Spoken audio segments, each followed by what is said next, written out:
Comparing yourself to others can kill your potential before you even have a chance to realize it. But sometimes it might feel like you just can't help yourself. I found it especially hard because I was taught growing up that doing better than others is how you measure yourself. My entire identity and self-worth was wrapped up in that. Over the past decade, I have tried dozens and dozens of strategies to deal with comparison.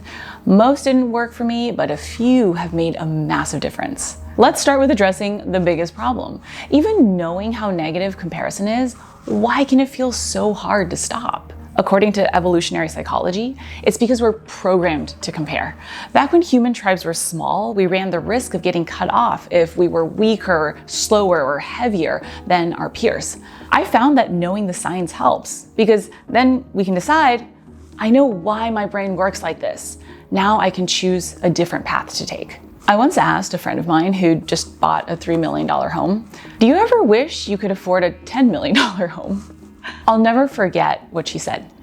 No, why would I do that to myself? The thinking behind this is brilliant. She couldn't afford a $10 million home at the time, so she wasn't gonna torture herself by thinking about something she couldn't have. It was a clear mental boundary. It's one of the best ways I found to take care of yourself. Don't do or think things that make you feel bad, like comparing yourself to someone who makes you feel behind or not as successful. Simple, but so smart, right? But these days, I'm even more proactive because sometimes your willpower fails you. We're human. In his uber popular book, Atomic Habits, James Clear talks about the importance of cues, basically events that kick off an automatic response from us. He talks about using cues to build new habits, but I think they apply just as well to breaking habits you don't want to have anymore. In general, there are 3 types of cues that trigger comparison. There's the preceding event cue. Do specific events trigger your tendency to compare? Like, for example, seeing a social media post from someone you tend to compare yourself to. There's the emotional state cue. Are you more likely to compare yourself to others when you're feeling a certain way?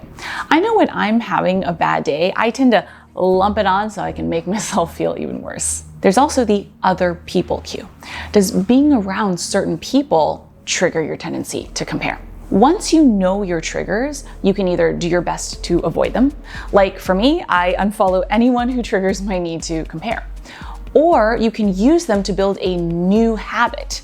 These days, when I'm feeling down on myself, I immediately go and play with Falco. When you treat your tendency to compare as a habit, you put it in your control because now you can break that habit. High five to that. But now let's talk about something that feels more fun and abundant because it's not just about not comparing. About 5 years into this business, I was completely surprised by someone who I compared myself to the entire time.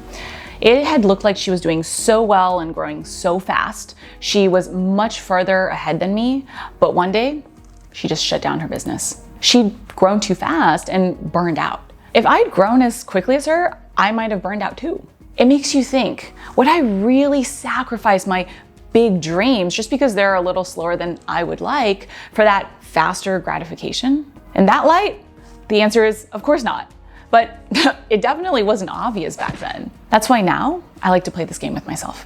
Bill Gross, the founder of startup incubator Idea Lab, analyzed over 200 companies, including big ones like YouTube, Instagram, and Airbnb. He wanted to figure out the #1 factor that determines a business's success. Turns out, the one thing that makes the biggest difference between success and failure, take Airbnb, for example. Initially, a lot of investors passed on it because they thought it was weird for a person to be renting out their home to a stranger. But because it was launched during a recession and people needed more cash, that helped overcome a lot of the initial weirdness attached to it. It's all about the right timing. Knowing that, I like to imagine, how might where I am right now be leading to the best timing for me?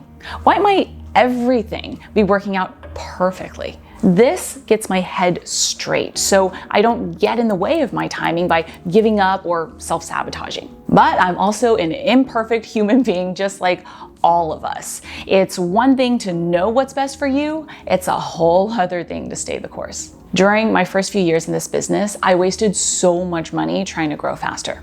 Now, there's nothing wrong with that in of its own. If you've been around in LZ land for any amount of time, you know I'm a big fan of growth. But where I went wrong was the reason I was trying so hard to grow. I was comparing myself to everybody and their mother. I was so busy doing that, I wasn't even enjoying the business or our growth anymore. Plus, I really did not like the person I was becoming because I was so obsessed with the numbers and the status. I'd heard this before, but it didn't really land around that time. Our successes can become our greatest weaknesses because once we succeed, we tend to do more of what caused that success. For me, all I knew up until that point was to motivate myself by comparing to others. It served me pretty well, but that was the problem.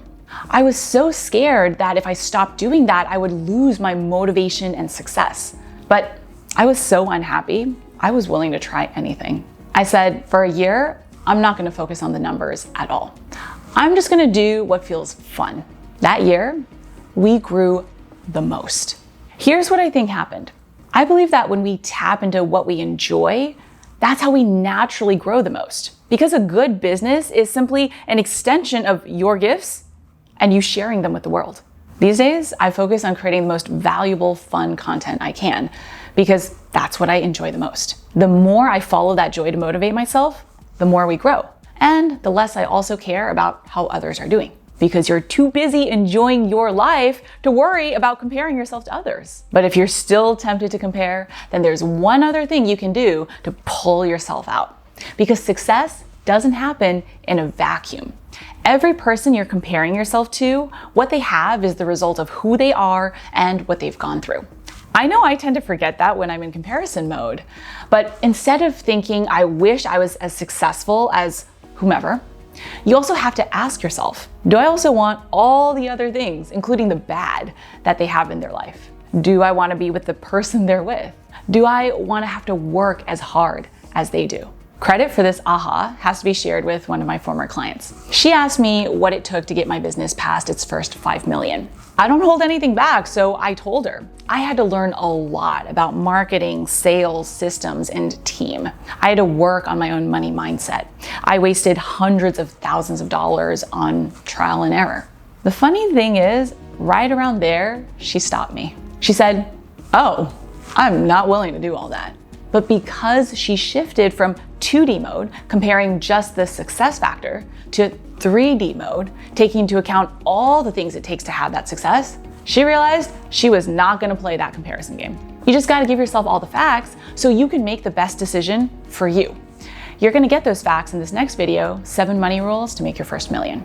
They're not the usual things you've heard before, but they are the reason I was able to make my first million in less than a year. Check it out. I think you're gonna find it super helpful.